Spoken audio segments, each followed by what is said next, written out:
Hello everyone and welcome again to another review. And here I have the Minichamps Resin 118 scale Red Bull Racing Tag Heuer RB12. This is the car in which Dutchman Max Verstappen won his first ever Formula 1 racing back at the 2016 Spanish Grand Prix. A first win is always special, but this event was even more unique in that it was the first race for Verstappen with the senior Red Bull Racing team. Max started the season with the junior Toro Rosso team, but after the Russian Grand Prix, the Bobos at Red Bull decided to promote him to the senior team to partner Australian Daniel Ricciardo. This meant Russian LiQWYD was demoted to the Toro Rosso team after only one full season with Red Bull Racing. This quick reshuffling and in-season testing ban meant that Max only drove the RB12 for the first time in free practice one of that weekend. He managed to qualify fourth behind his teammate Ricciardo and the dominant Mercedes cars of Hamilton and Rosberg. Those latter two would do him a solid come race day by running each other off the road on the first lap. A favorable strategy for Verstappen meant he slipped into the lead after the pit stops. He then held on from increasing pressure from Ferrari's Kimi Raikkonen to score his debut win, aged only 18 years and 228 days, thus becoming the youngest ever race winner in the process. He already held the record of youngest ever debutant at the age of 17 years and 166 days. So Minichamps released two versions of the Spanish Grand Prix winner. This one here is the Verstappen Fanshop exclusive version with a different packaging. Then there's also a standard version from Minichamps which is slightly different, and we'll discuss those differences in a minute. But first let's quickly have a look at the box. On top there's a picture of Max celebrating the win, and the sides are more subdued with the Max Verstappen logo and a black and white picture of his helmet, and in the corner the Minichamps logos, and on the sides you get the Max Verstappen logo yet again and all the information about the model car and the number of limited pieces. So here with the model I also have a custom made half-scale RI helmet, and it's not an official release but has been masterfully painted by a friend of mine. And it has the old style Red Bull sponsorship on it, as you can see, and the old font Max logos and his number as well, his old font number on it. And as usual I did all the necessary upgrades like the handsprings, chin spoiler, new visor, tear-offs and everything. And on these tear-offs I did an extra little piece of detail. As you can see here on the picture on the box, the tear-off on Max's helmet was damaged. And I replicated that little piece of damage to the tear-offs on my half scale. But a pretty cool little replica, and nice to have that combo with the model car, of course. So we'll focus on the model car now. And as you can see, it comes on this base plate on which all Minichamps 118 Resin Formula 1 cars are sat on. You also get the standard little plaque with all the information on it. And well, I'll remove the model from the base now to get a better view of the details.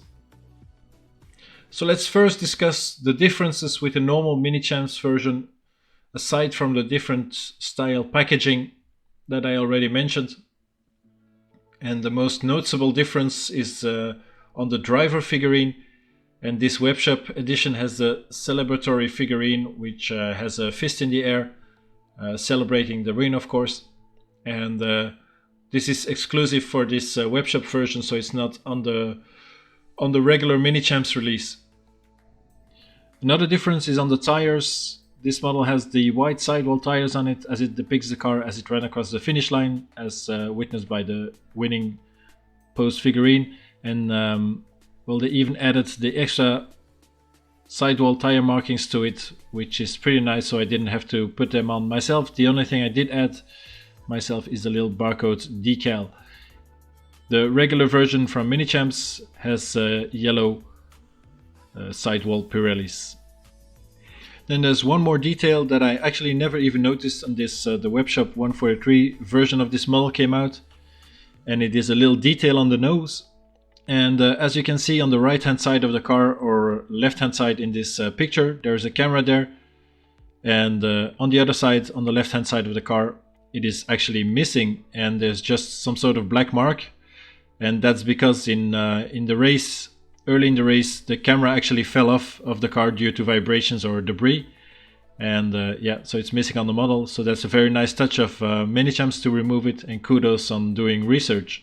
So it's not a broken model, but actually a model of a broken car, let's say. The overall look of the model is quite good, I'd say. The matte paint is nicely done and the decals are sharp and they look good. And they even went through the trouble of replicating the typical Red Bull rake on this model, as you can see here. I put something underneath so you can see it. This is where the front end is noticeably lower to the ground than the rear of the car. The front wing then is less wide than it is nowadays and straight, instead of the mandated arrow V-shape that we have today. And the details on it are nicely done. The cascades, they're not cut out, but they have these nice little metal colored slot gap separators on it. The inside of the end plates have these flaps attached to it, which we don't have anymore nowadays, and the end plate itself is nicely shaped. You even have the complex vortex tunnels underneath. They are nicely replicated. The nose tip then should have a carbon texture on it, but here it's just matte blue. But yeah, the tiny Red Bull Racing and Aston Martin logos on the nose, they look quite sharp and good. And you might have noticed I added some race dirt on the car, and that's of course because I thought it should feature some weathering as the model depicts the car as it ran over the finish line, as witnessed by the winning pose figurine. So yeah, I thought it should feature it, otherwise it would look a bit stupid, of course. Well yeah, further down then you have these cameras that I already talked about. And then the antennas on top of the chassis are very thin and detailed. And then underneath you have these sculpted turning vanes, which are nicely done, as are the big front brake ducts. The suspension then is not the best, it's quite plastic looking, although the metal colored parts are a nice touch. The tires we talked about, they look very good. The rims have these different colored wheel nuts on either side, red on the left and yellow on the right. And the rears have a metal cone shaped wheel nut that are not colored in.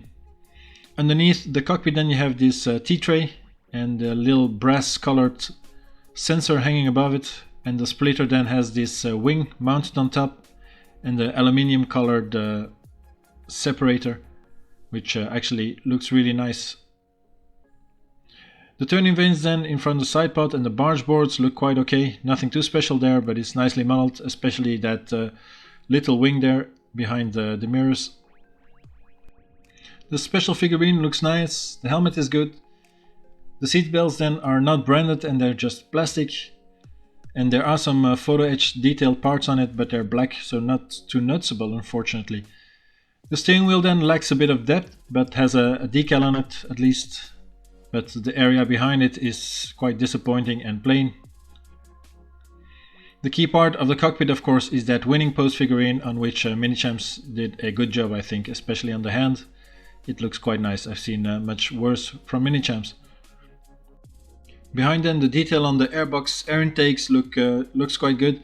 You even have this little detail I really appreciate, and that's the little electrical pull ring, the cutoff ring, which looks really detailed, and it's nice they added it on the model. Usually they just use a 2D ring decal or just a red line.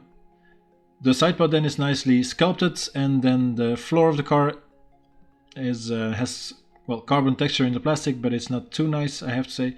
And then these gills in front of the rear wheel, they're not actually cut out, which is a bit of a shame. The suspension then, the rear suspension has this noticeable metal colored rod sticking out, and the rear brake ducts are also very intricate, especially seen from the back with all these flaps on it. The rear wing itself then looks quite okay. The main plane is just one piece, so no two separate flaps, and the DRS attached to it looks good. The gills then in the end plates are not cut out, but you do have these reverse gills on the inside to make it look like it's cut out. The big vertical slits, though, they are cut, which is nice. The gills on the bottom, though, are not. The rear crash structure then, with the rear lights and the yellow jack connector, is missing some carbon texturing on it, which is a bit of a shame. But yeah, it is what it is. The triple exhausts then look fine with the 3 separate pipes, and then the diffuser of the car is quite simple, and there's, well, nothing too special about it actually.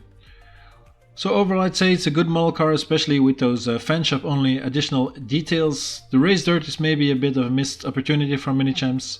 I would have added it would have added another dimension to it. And they have done it before as well with the Fisichella First Win model, so I know they can do it, but yeah. So this was my review of the Minichamps Red Bull RB12 Max Verstappen First Win Webshop Edition. I'd like to thank you very much for watching. I hope you liked it, and give this video a thumbs up if you did, and check out the other videos on the channel, and why not subscribe to it. And I hope to see you in the next one.